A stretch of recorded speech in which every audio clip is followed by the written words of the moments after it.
এবার অভিষেক বন্দ্যোপাধ্যায়ের বাড়িতে বুলডোজার। সেই বুলডোজার ইতিমধ্যেই উত্তরপ্রদেশ থেকে, যোগী রাজ্য থেকে পশ্চিমবাংলায় এসে গেছেন। কী কারণে? বন্ধুরা, এই মুহূর্তে আপনারা ইতিমধ্যেই জেনেই গেছেন যে অভিষেক বন্দ্যোপাধ্যায়ের দুটি বাড়ি, সেই দুটি বাড়িতেই অবৈধ নির্মাণ হয়েছে।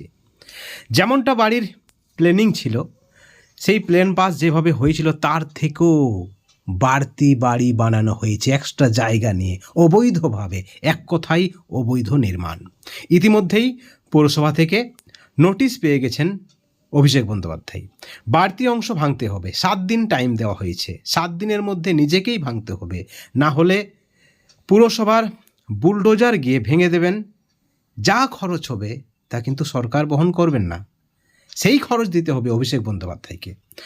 বন্ধুগণ, আপনাদেরকে জানিয়ে রাখি, অভিষেক বন্দ্যোপাধ্যায়ের শান্তিনিকেতন এবং কালীঘাটের যে বাড়ি রয়েছে তার মা লতা বন্দ্যোপাধ্যায়ের নামে, সেই দুটি বাড়িতেই অবৈধ নির্মাণ হয়েছে। হাতে রয়েছে 7 দিন। একেই বলে শুভেন্দু পাওয়ার।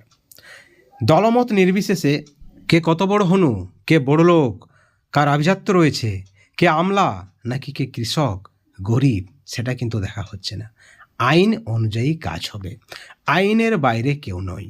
একেবারে অভিষেক বন্দ্যোপাধ্যায়ের বাড়ির বাড়তি অংশ গুড়িয়ে দেওয়ার নির্দেশ। এদিকে নিরুপায় ফিরহাদ হাকিম, আদরের ববি হাকিম, কিছু করার নেই, পিসির ভাইপোর বাড়ি ভাঙতেই হবে। ফিরহাদ হাকিম ইতিমধ্যে জানিয়েছেন যে তিনি এই বিষয়ে জানেন না, খোঁজখবর নিচ্ছেন। তিনি একেবারে ধৃতরাষ্ট্র সিজে বসে রয়েছেন।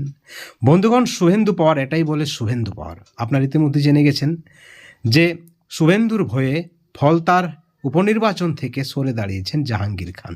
বলছেন আমি আর দাঁড়াবো না। যেখানে অভিষেক বন্দ্যোপাধ্যায় ডায়মন্ড হারবারে 8 লাখের কাছাকাছি ভোটে জয়লাভ করেছিলেন, সেখানে ফলতাতে তৃণমূলের প্রার্থী নেই।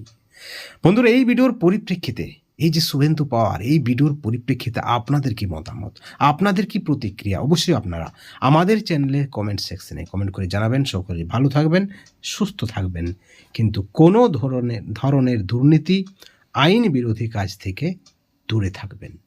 Thank you so much.